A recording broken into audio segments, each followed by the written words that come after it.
South India shopping mall the wedding mantra సరికొత్త wedding collection south India shopping mall.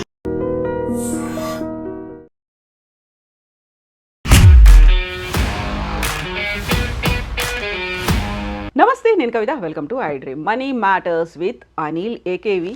Simplifying money, one episode at a time.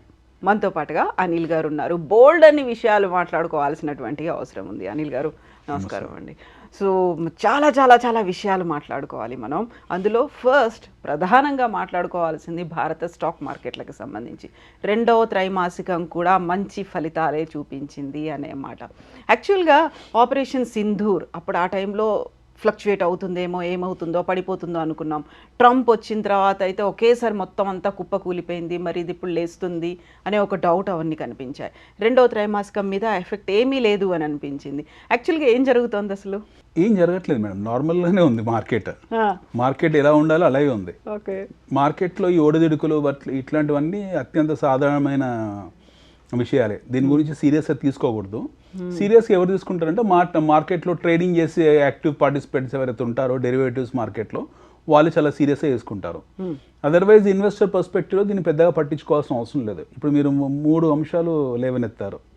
ఒకటి operation Sindoor, రెండోది Trump tariff, ఈ ఒడిదుడుకులు త్రైమాసిక ఫలితాల ఒడిదుడుకులు. మనం will come to operation Sindoor. Operation Sindoor as, ఒక నీజర్క్ రియాక్షన్ వచ్చింది. ఆ రోజు మనం మార్కెట్స్ పడిపోవడం చూసాము. తర్వాత అంతే వేగంగా రియాక్ట్ అయ్యాయి. దానికన్నా ముందు ట్రంప్ తాలూకు చాలా తీవ్రమైన ఎఫెక్ట్స్ పడ్డాయి. ట్రంప్ సుంకాలు అని చెప్పేసి వాటి తాలూకు ఎఫెక్ట్స్ చూసాం. మార్కెట్ని కరెక్షన్ మోడ్లో చూసాం. ఈ రెండింటిని మార్కెట్ డైజెస్ట్ చేసుకుంది. There is something called as market digestion. ఈ డైజెషన్ జరిగిపోయింది, జీర్ణమైపోయాయి. ఈ 2 ఈవెంట్స్ కూడా జీర్ణమైపోయాయి చాలా తొందరగానే. అంతే, ఎక్కువ టైం అవసరం లేదు. ఫండమెంటల్గా స్ట్రాంగ్ ఉండే దేశాలకు ఇలాంటి ఈవెంట్స్ అనేవి అన్ప్రెసిడెంటెడ్. వీటి గురించి మనము పెద్దగా పట్టించుకోవాల్సిన అవసరం ఉండదు. ఇవన్నీ స్ట్రాంగ్ ఫండమెంటల్స్ ఉన్న దేశాలు. మనం we are not like other country. Europe లాంటి దేశము లేకపోతే పాకిస్తాన్ లాంటి దేశము కాదు కదా. We are very strong in terms of our domestic consumption. మన లోకల్ కన్సంప్షన్ అవుతుందో చాలా స్ట్రాంగ్గా ఉంది. ఈ ఈవెంట్స్ తాలూకు ఎఫెక్ట్స్ అనేవి మనకు పెద్దగా ఏం ప్రభావం చూపించబోవు కూడా.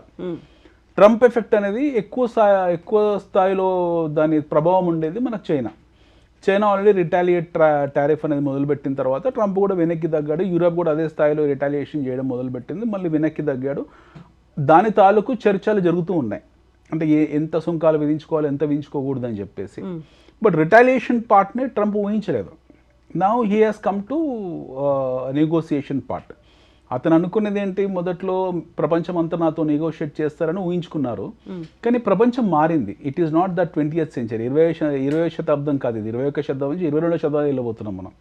సో ఈ మారుతున్న కాలమాన పరిస్థితుల ప్రకారము దేశాల తాలూకు మనస్తత్వాలు ఒకేలా ఉండవు. దేశాలు రిటాలియేట్ చేస్తాయి. ఇది అమెరికా చాలా తొందరగా అర్థం చేసుకుంది. సో పెద్దన్నకు వచ్చిన ఆగ్రహాన్ని, ఆవేశాన్ని కూడా వీళ్ళకి ఎలా తట్టుకోవాలి? నో మోరే పెద్దన్న అమెరికా పెద్దన్న అనే పాత్ర మనకు ఒబామాతోనే అంతరించిపోయింది.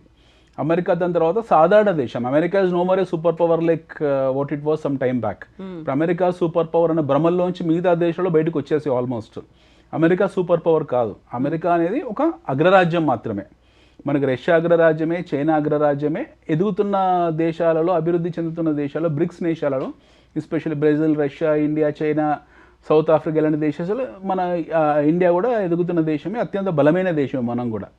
సో ఈ ఎస్పెషల్లీ రష్యా కానివ్వండి, లేకపోతే అమెరికా, చైనా కానివ్వండి, ఇండియా కానివ్వండి, అమెరికా తాటాకు చెప్పులకు భయపడే పరిస్థితుల్లో మనం లేము. We don't care. So America is absolutely dependent on the exports of other countries.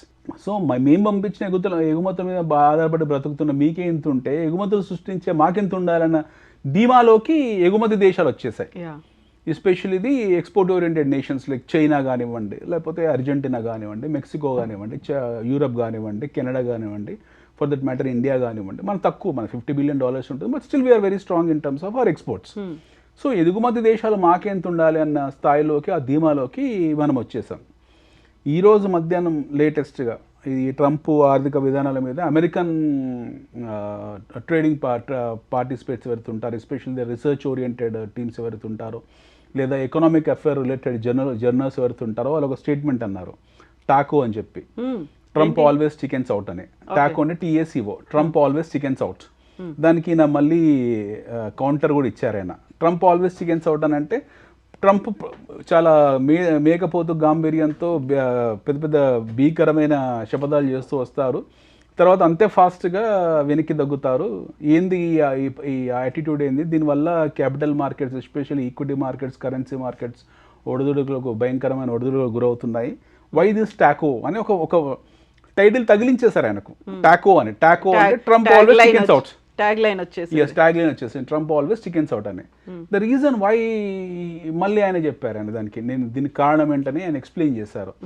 నేను భయపడట్లేదు, if I put 200% tariff, the other countries come to a negotiation with me, then I will come to a consensus tariff అని చెప్పి ఆయన ఒప్పుకున్నారు. నేను ఒక పెద్ద మొత్తంలో ఎంఆర్పి పెడతాను, మిగతా దేశాలు వచ్చి నాతో నెగోషియేట్ చేస్తారు, అప్పుడు ఒక స్టాండర్డ్ రేట్ తీసుకొస్తానని చెప్పి బేరం ఆడతామని చెప్పి. సో అమెరికాలో లాబీ అనేది అత్యంత సాధారణమైన విషయం, ఇట్స్ అఫీషియల్లీ లీగలైజ్డ్ అనమాట.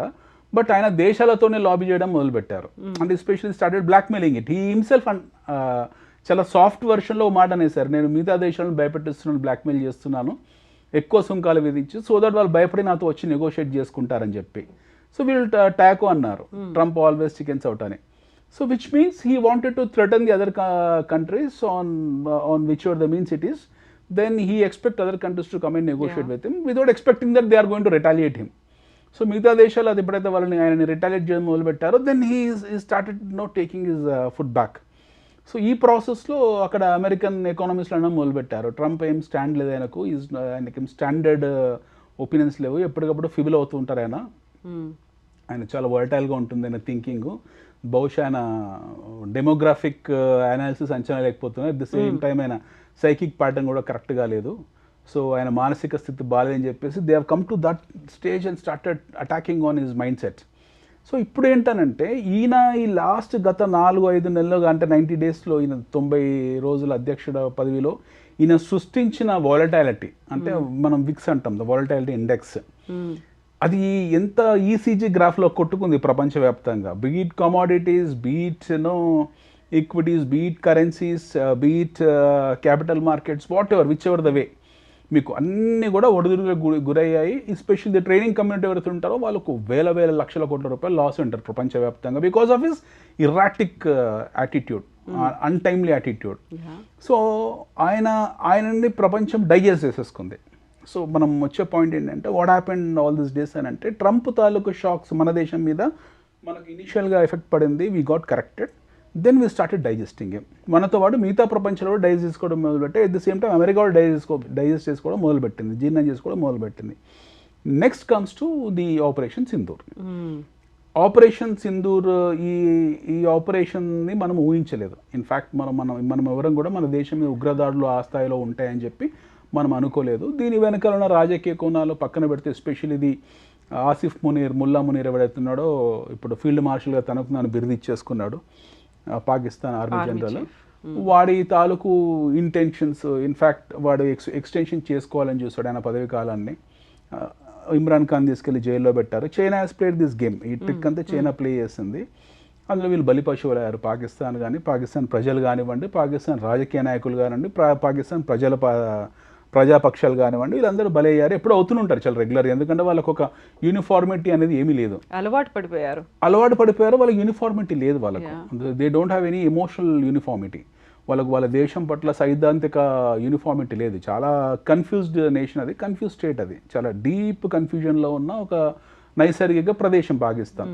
సో అతను తీసుకున్న నిర్ణయాలు ఏవైతే ఉన్నాయో, ఎస్పెషల్లీ ఇది పహల్గామ్ మీద ఉగ్రదాడులు చేయడం అనేది, దాన్ని అక్కడ ఉన్న వాళ్ళు అపోజ్ చేశారట. At the same time China ప్రోద్బలం, China wanted to take the undue advantage of Trump tariff, creating some massacre in India, so that there will be some unrest in India, మన దేశంలో. సో ఈ డెలిబరేట్గా ఇండియాని dismantle చేయాలని ఒక thought process మీద వాళ్ళు ఇట్లాంటి వాళ్ళు కుమ్ముక్కే చేశారు. Then nobody expected that India is going to retaliate in such a massive way overnight. మనం ఒక రాత్రి ఆ స్థాయిలో బీభత్సం సృష్టిస్తాము, ఒక పెద్ద ఆపరేషన్ చేస్తామని చెప్పి ఎవరు అనుకోలేదు. సర్జికల్ స్ట్రైక్ ఒక 1000 రెట్లు బలమైంది అది. And nobody thought we are going to use our weaponry like BrahMos and Akash ఇలాంటి వాడతామని కూడా ఎవరు అనుకోలేదు. We have completely gone ahead and అక్కడ 6 నుంచి 7 ఆర్మీ బేస్ల మీద దాడులు చేసాము, వాళ్ళ ఎయిర్ స్ట్రిప్స్ మీద దాడులు చేసాము. Almost 12 air strips got completely collapsed and destroyed. So that way we have sent a message to the entire world. India is not a soft nation when it comes to retaliation. భారతదేశం గమ్మునుండే దేశం కాదు. ఇప్పుడు 70 సంవత్సరాలుగా మేము only ద్వైపాక్షిక సంబంధాల ద్వారానే మా ప్రాబ్లమ్స్ ప్రపంచవ్యాప్తంగా చెప్పుకున్నాం తప్పిస్తే మేము ఆయుధాలు పడుతున్నాం మీరు అనుకోలేదు. అందులో మధ్యలో యునైటెడ్ నేషన్స్ దగ్గరికి వెళ్ళి మొరపెట్టుకొని ప్రూఫ్లు తీసుకొని వెళ్ళే వాళ్ళం మేము. ఇప్పుడు అవన్నీ అట్లాంటివి ఏమీ లేవు. మేము డైరెక్ట్ అటాక్ చేస్తామని చెప్పేసి మనం వెళ్ళాము. వాళ్ళ న్యూక్లియర్ ఫెసిలిటీస్ మీద దాడులు చేశాము. భూకంపం రెక్టర్ స్కేల్ మీద 2 సార్లు భూకంపాలు రావడం జరిగింది.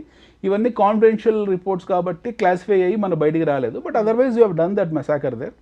Then America overnight interfere కావడము, వాళ్ళు మనతో ఒప్పందం చేసుకోవడం లేదా వాళ్ళతో ఒప్పందం చేసుకోవడం, we kept calm. But yesterday our PM has again told, Pakistan clear చెప్పాడు, రోటీ కావని ఏదో గోలీ కావని చాలా స్పష్టంగా చెప్పారు. మీరు బుద్ధిగా చదువుకోండి, మీ జీవన ప్రమాణాలు మెరుగుపరుచుకోండి, మా జోలికి రాకండి, మీ తిండేమి తినండి, మమ్మల్ని ప్రశాంతంగా బ్రతకనివ్వండి, మీరు మా జోలికి వస్తే మా దగ్గర బుల్లెట్లు ఇప్పుడు రెడీగా ఉంటాయని చెప్పి చాలా స్పష్టమైన ఆయన సందేశం పంపించారు వాళ్ళకు. వాళ్ళు ఎలా రియాక్ట్ అవుతున్నది వాళ్ళ ఇష్టం end of the day. But we are very ready.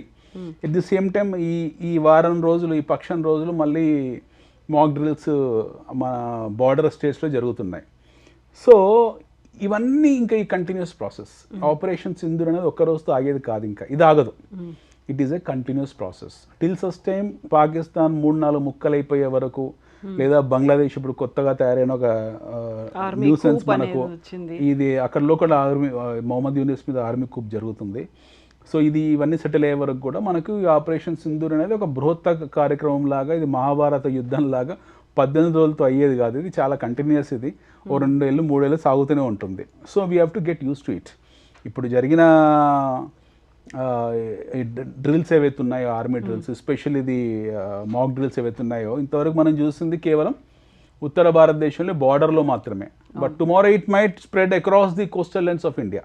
ఎందుకంటే మనకు చాలా పెద్ద, మన నైసర్గిక స్వరూపంలో చాలా పెద్ద కోస్టల్ ఏరియా ఉంది. కాశ్మీర్ నుంచి అటు సూరత్ వరకు, ఇటు వెళ్తే ఇటు భువనేశ్వర్ నుంచి అటు గౌహతి వరకు ఈ ప్లేస్ అవుతుందో, ఈ ట్రయాంగిల్ ప్లేస్ అవుతుందో త్రిభుజాకారంలో మొత్తం చేస్తారు. వీలుంటే హైదరాబాద్లో కూడా ఆల్రెడీ చేశారు, ఇలాంటి చేస్తూ ఉంటారు. జిల్లా వ్యాప్తంగా, గ్రామాల వ్యాప్తంగా కూడా చేస్తారు. ఇది ప్రజలను సంసిద్ధపరుస్తారు. ఇలాంటివి ఏమైనా జరిగితే, ఆపద ఏదైనా వస్తే ఎలా ప్రిపేర్ కావాలని. One way it is very good that people get United.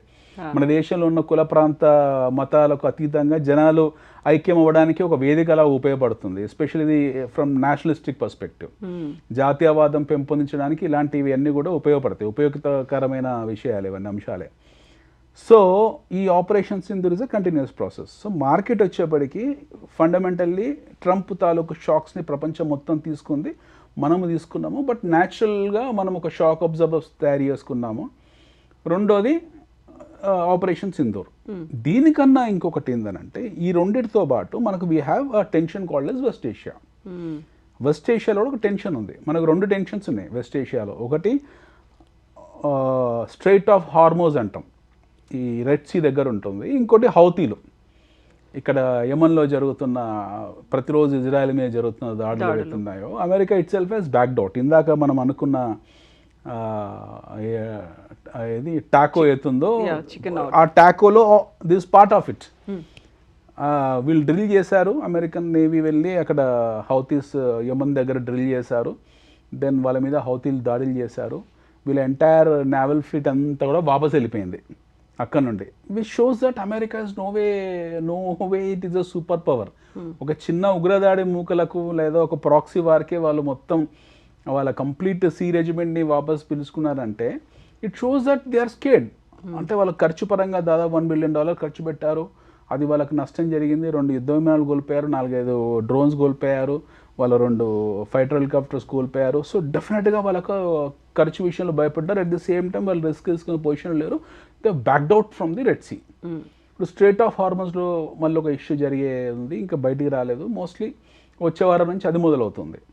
So ఇలాంటివి ఉన్నప్పుడల్లా ఇందాక మనం అనుకున్నట్టు TACO Trump always chickens out అనే దగ్గర it is proved, he himself is proving time and again that he is nowhere compared to any of the erstwhile presidents of US. ఈయన భయపడతారు. స్వతహాగా చాలా దుందుడుకు చర్యలు తీసుకొని ఒక భయంకర నిర్ణయాలు తీసుకుంటారు. తర్వాత ఆయన బ్యాక్అవుట్ అవుతారు. ఆయన నిర్ణయం తీసుకున్నప్పుడు ఒక రకమైన రియాక్షన్ ఉంటుంది మార్కెట్స్లో, ఆయన వెనక్కి వచ్చినప్పుడు ఒక రకమైన రియాక్షన్ ఉంటుంది. ఈ రియాక్షన్లో ఉండే వాలటిలిటీ అవుతుందో అది చాలా తీవ్ర స్థాయిలో ఫ్లక్చువేట్ అవుతుంది అనేది perspective. As we discuss we have a shock observe. Next, coming to the Operation Sindoor, as Operation Sindoor is also been absorbed and is now going to become part of Indian life. మన జీవితంలో ఒక భాగం అయిపోతుంది. Operation Sindoor అనేది it is going to become part of our life. ఇది continuous process. ఎందుకంటే వాళ్ళు ఏం ఊరుకోరు, వాళ్ళ దగ్గర న్యూక్లియర్ వెపన్స్ ఉన్నాయి. రేపు పొద్దున ఈ ఆసిఫ్ ముని కాకపోతే ఇంకో ముని గాడు వస్తాడు, ఎవరో బెదిరిస్తారు. మనం ఎన్ని ఫెసిలిటీస్ నాశనం చేసినా సరే, బంకర్ బ్లాస్టర్లు ఎన్ని వేసినా సరే ఏదో ఒక రకమైన ఇబ్బంది పెట్టాలని చూస్తారు. ఎట్ ది సేమ్ టైం అక్కడ మత ఛాందసవాదం చాలా తీవ్ర స్వరూపంలో ఉంది. You have hundreds of groups violating each other. ఒకరికొకరు పడని గ్రూప్స్ ఉన్నాయి. ఏ గ్రూప్ ఎవరిచ్చి దాడి చేసో మనకు కూడా తెలియదు. సో ఎప్పుడు ఈ అండర్ వాటర్ ఈ కరెంట్ ఎప్పుడు ప్రవహిస్తూనే ఉంటుంది. దీనికి సంసిద్ధంగా ఉంటే మనం ప్రయాణం కొనసాగిస్తున్నాం. That as we discuss it's one way. We are now united as a country, as a nation, irrespective of caste creed community.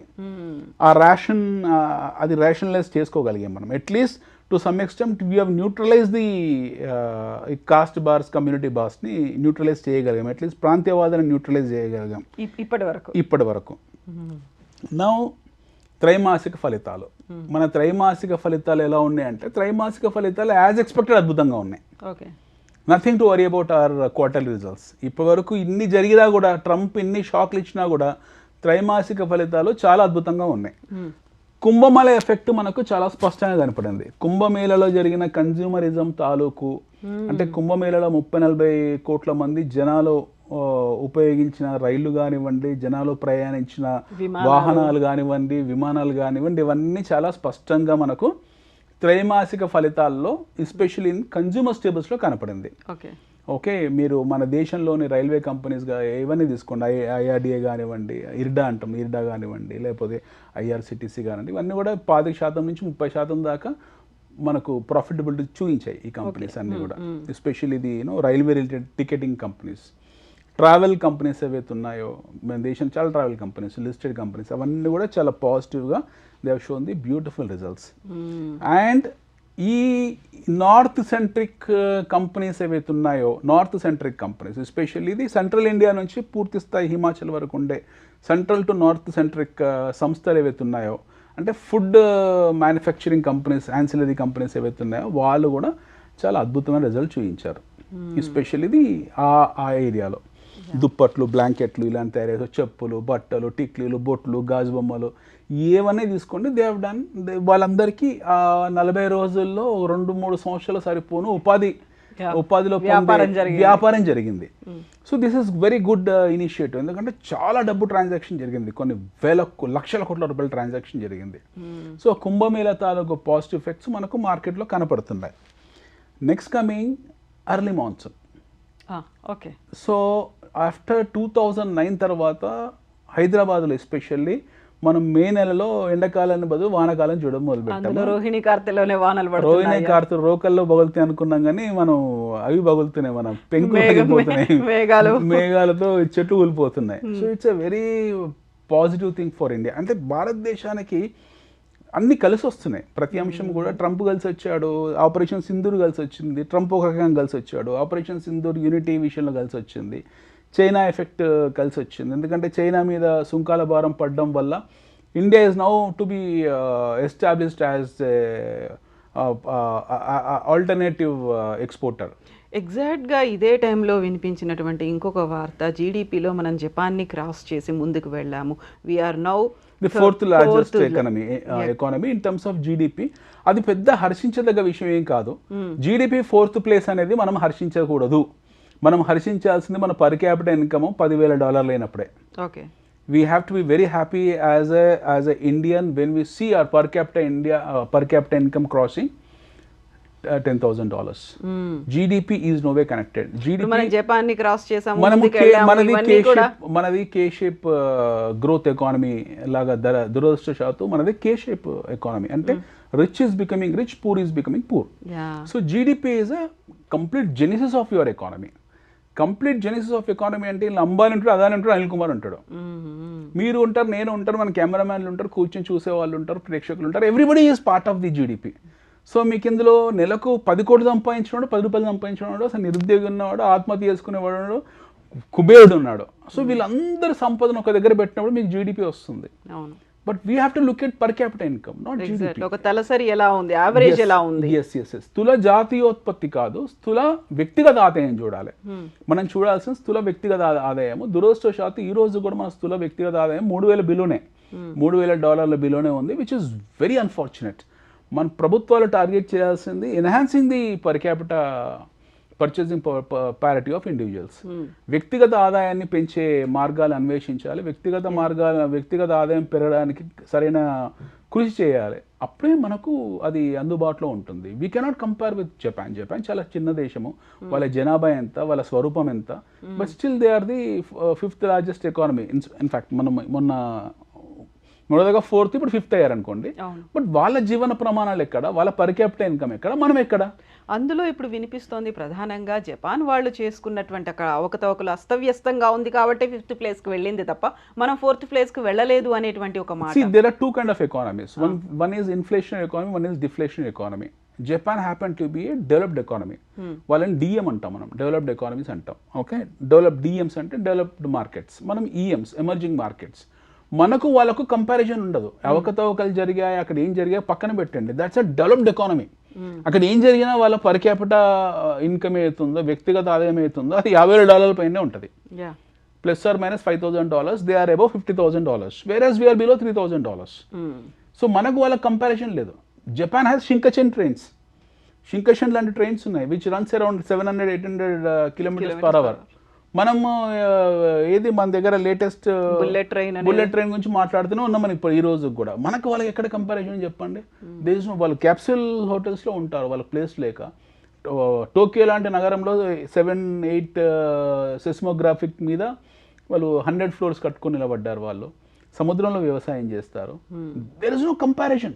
జపాన్లో ఉన్న బ్రాండ్స్ మన దగ్గర ఒక బ్రాండ్ చెప్పండి. జపాన్ మీరు హోండా నుంచి తీసుకున్న, కవాసాకి నుంచి తీసుకున్న, సోనీ నుంచి తీసుకున్న, you take any kind of brand of Japan, ఒక్క బ్రాండ్ అని మనం తయారు చేయగలిగామంటే గత 70 సంవత్సరాల్లో.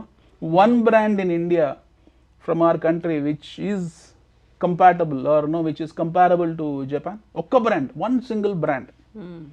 జపాన్ లాంటి ఒక సోనీలో, ఒక మిత్సుబిషినో, లేకపోతే ఒక కవాసాకినో, ఒక హోండానో, ఒక టొయాటోనో, వాళ్ళన్నీ బ్రాండ్స్ ఉన్నాయి కదా. ఇలాంటి బ్రాండ్ ఒకటి ఉందా మన దగ్గర? వాట్ అబౌట్ టాటాస్, మహీంద్రా, ఇవన్నీ వస్తుంది. These are not global brands. ఇవన్నీ మనము మల్టీనేషనల్ కంపెనీస్. గ్లోబల్ బ్రాండ్స్ వేరు, మల్టీనేషనల్ కంపెనీస్ వేరు.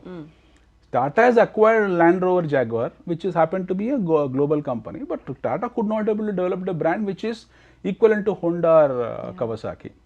We are not, absolutely. మనం ఈ విషయాన్ని అంగీకరించాలి. సో ఇది వైఫల్యం కిందనే మనం చూడాలి. గత 70-80 సంవత్సరాల తాలూకు మన ఎంటర్ప్రైజింగ్ వైఫల్యం ఇది. అంటే మనం ఒక పెద్ద బ్రాండ్ను సృష్టించలేకపోయాము. అది దేశ వైఫల్యము, సంస్థల వైఫల్యము, ఎంటర్ప్రైజెస్ వైఫల్యం. ఇది మీ వైఫల్యము, నా వైఫల్యము, మనందరి వైఫల్యం, మూకుమ్మడి వైఫల్యం. అందులో వీఆర్ ఆల్ ఇన్రెస్పాన్సిబుల్. మీరు వేరు, నేను వేరు కాదు, మనందరం కూడా ఇందులో అంతర్భాగం కాబట్టి మనందరి వైఫల్యం ఇది. So we're no way compared to Japan. జపాన్తో మనం పోటీ పడలేము, జపాన్కు మనకు కంపారిజన్ లేదు. సో వాళ్ళని మనము జీడిపి పరంగా దాటాము, రేపు పొద్దున చైనాను కూడా దాటుతాము, అమెరికాను కూడా దాటుతాము. జీడిపి పరంగా దాటడం కాదు, స్థూల జాతీయోత్పత్తి కాదు, స్థూల వ్యక్తిగత ఆదాయం దాటాలి, పర్ క్యాపిటల్ ఇన్కమ్ దాటాలి. పర్ క్యాపిటల్ ఇన్కమ్ దాటినప్పుడే మన అసలైన విజయం కింద లెక్క. సో ఇక్కడ వండర్ ఏంటనంటే, the day when you start giving your shots in terms of enhancing your per capital income, ఎప్పుడైతే మనం వ్యక్తిగత ఆదాయం పెంచుకుంటూ పోతామో, $4,000, $5,000, 6, 7, 8, 9, 10, అప్పుడు ఇంకా మీకు మనతో పోటీ పడడానికి ఏ దేశం ముందుకు రాలేదు. చైనా కానివ్వండి, అమెరికా కానివ్వండి, ఇంకా వీళ్ళెవరు పోటీ పడడానికి రాలేదు. ఎందుకంటే America is $60,000, India is $3,000. Now imagine the huge difference. $60,000 ఎక్కడ, $3,000 ఎక్కడ? సో డెఫినెట్గా వాళ్ళ $30 trillion ఎకానమీ ఉంటుంది, మనది $5 trillion ఎకానమీ ఉంటుంది. But imagine when this 1.4 billion population start contributing $10,000 every year, ఇంకెక్కడ ఉంటాం మనం? ఎక్కడో అమెరికాకు ఒక 20 రేట్లో 30 రేట్లు దాటుకొని వెళ్ళిపోతాం. సో ఫెడరల్ గవర్నమెంట్లో మనం ఉన్నాము, మన రాజకీయ అనిశ్చితిలో మనకు రకరకాల ఆలోచనలు, మన welfare schemes, welfare society, employability, employment, ఉత్పత్తి, ఉత్పాదకత, లక్ష సమస్యలున్నాయి మనకు కూడా. వీటన్నిటిని స్ట్రీమ్లైజ్ చేసుకొని వీటన్నిటిని ఒక స్టెబిలైజ్ చేసి ఒక కరెక్ట్ క్లియర్ ప్లాట్ఫామ్ మీద తీసుకొచ్చి once we start giving a big shot, then మనం అనుకున్నట్టు we will surpass all this countries. But అది 5 ట్రిలియన్ ఎకానమీగా అనుకున్నాం కదా మనం ఎమర్జ్ అవుతాము అనేది, దానికి ఎంత టైం పడుతుంది మరి ఇప్పుడు ఇవన్నీ స్టేజెస్ చూస్తూ ఉన్నప్పుడు? ఇంకో 2 years పడుతుందేమో, అంతగాని ఎక్కువ టైం పట్టదు. I don't think it take more than 1.5 year. 5 trillion మీరు 10 trillion అయినా గొప్ప ఏముందండి అందులో. మనం 5 trillion కానివ్వండి, 10 trillion కానీ, let us talk about 100 trillion. Okay, unless until you are not crossing your 10,000 mark of per capita, అప్పటి వరకు మనము ఏది సాధించినా కూడా వేస్టే, బూడిదల పోసిన పన్నీరే. మనం సాధించాల్సింది వ్యక్తిగత ఆదాయం, స్థూల జాతీయోత్పత్తి కానే కాదు. స్థూల జాతీయోత్పత్తిలో అంబానీ ఉన్నాడు, అనిల్ కుమార్ ఉన్నాడు, ఇద్దరికి పోటీ లేదు, ఇద్దరికి కంపారిజన్ లేదు. సో యాజ్ వి డిస్కస్, త్రైమాసిక ఫలితాలు చాలా అద్భుతంగా ఉన్నాయి. అర్లీ మాన్సూన్ ఉంది కాబట్టి ఇంకా అద్భుతంగా రాబోతున్నాయి మనకు. సో ఫుడ్ ఇన్ఫ్లేషన్ కంట్రోల్లో ఉంటుంది. ఈ వచ్చే ఆర్బీఐ మీట్లో కూడా మోస్ట్లీ వడ్డీ రేట్లో తగ్గిస్తారేమో, ఒక 25 basis point పావుల వడ్డీ రేటు తగ్గిస్తారు, which will be a big time booster for the economy. మనకి సిఆర్ఆర్ రేట్స్ తగ్గిపోతే ఆటోమేటిక్గా క్రెడిట్ ఆఫ్టేక్ పెరుగుతుంది. కొత్త హౌసింగ్ లోన్స్ కానివ్వండి, కొత్త వాహనాల లోన్స్ కానివ్వండి, లేదా కొత్త వివిధ రకాల అప్పులు కానివ్వండి, కార్పొరేట్ లోన్స్ కానివ్వండి, ఇవన్నీ పుట్టే క్రమంలో మనకు క్యాష్ ఫ్లో మొదలవుతుంది మార్కెట్లో. Once we see the free liquidity in the market, then again you have that consumerism moving and growing forward. So you can expect wonderful Q3 and Q4 coming forward. మన దాని గురించి భయపడాల్సిన అవసరం లేదు. And no we can see as we talk that Nifty, ఈ operation Sindoor ఉండనివ్వండి, లేకపోతే Trump ఇలాంటివి మనం ఇందాక అనుకున్న టాకో ఉండనివ్వండి, ఏదైనా ఉండవనేది nothing matters. Okay, we will see our Nifty hitting 28,000-29,000 by this Diwali. అందులో అనుమానం కూడా లేదు. Coming back to gold will hit 120-130 by this year. Yes, absolutely. ఈ ఫైనాన్షియల్ ఇయర్ ఈ దివాళీకి మనం 120 కొట్టేస్తాం బంగారాన్ని. Gold and equity markets will move parallelly from here on. ఇక్కడ నుంచి మన ఇంతకాలము గోల్డ్ ఈక్విటీస్ రెండు ప్యారలల్గా వెళ్ళవు అని అనుకునే వాళ్ళము, ఇక్కడ నుండి ఇంకా మనము గోల్డ్ రష్ చూస్తాము అండ్ ఈక్విటీ మార్కెట్ రష్ కూడా చూస్తాం ఇక్కడ నుండి. This are all silent waves which will happen. But నిరాశాజనకంగా ఉండే ప్రజలు ఎప్పుడూ దీన్ని హర్షించారు ఇలాంటి మాటల్ని, ఎందుకంటే నిరాశవాదంలో ఉంటారు కాబట్టి. నిరాశవాదుల గురించి పక్కన పెడదాం మనము. As far as our economy is concerned, we are very strong. మనకు అందులో భయాందోళన పడాల్సిన అవసరం లేదు. We will see that gold rush going forward. At the same time, we will see the equity market rush. This year, by all means, we are going to hit around 28,000-29,000 of our Nifty and about 120-130 of our gold. Yes. ఇప్పుడు గోల్డ్ని అడ్డుకోవడం కానీ, లేకుంటే ధరలు తగ్గడం కానీ, ఇట్లాంటిది no chance. మనము 3 months back మాట్లాడుకున్నాం దిస్ ఇస్ నాన్ సెన్స్ అనే. వాడు ఎవడో మార్నింగ్ స్టార్లో వచ్చేదో పిచ్చి మాటలు మాట్లాడే వరకు బంగారం 56,000కి వస్తుందని అంటే, ఆ రోజు మనం ఎపిసోడ్ చేసాము. బంగారం 56,000 కాదు, బంగారం గ్రాఫ్ని తీసుకుంటే అది ₹1,00,00,000 తులం అవుతుంది మీకు ఈ పీరియాడికల్ టైంలో అని we spoke about the charts also. So that we need not to worry about gold. Okay, need not to think అంతే, ఇంకా worry not to think about gold correct కాదు అసలు. ఈ 5-6% ఆలోచన కూడా పెట్టుకోవద్దు అసలు. 6-7% బ్యాండ్లో మీకు ఎప్పుడు ఒడిదుడుకు ఉంటుంది. 6-7% ఎప్పుడు కూడా రేషనల్ ఉంటుంది. You have that volatility of 6-10% rational ఉంటుంది. But otherwise you don't find any crash in gold of 30-40%, which is absolutely absurd, eccentric and nonsense. అది జరగదు. And at the same time equity markets corrections ఉంటాయి తప్పిస్తే crash ఉండదు. ఇలాంటి operations ఇందులో 10 జరిగినా సరే we will not see those lows what we have seen in the month of January and February. That's impossible. So ఇక్కడే మళ్ళీ అనిపించేది, గోల్డ్ రేట్ అంతా పెరిగిపోతుంది అనుకున్నప్పుడు తలసరి ఆదాయం అంతే స్థాయిలో పెరుగుతుందా అనేటువంటి ఒక డౌట్ కూడా వస్తుంది. ఇది ఒక ఎపిసోడ్ చేయాలండి, ఎందుకంటే we are in a parallel economy. మనం సమాంతర ఆర్థిక వ్యవస్థలో ఉన్నాము.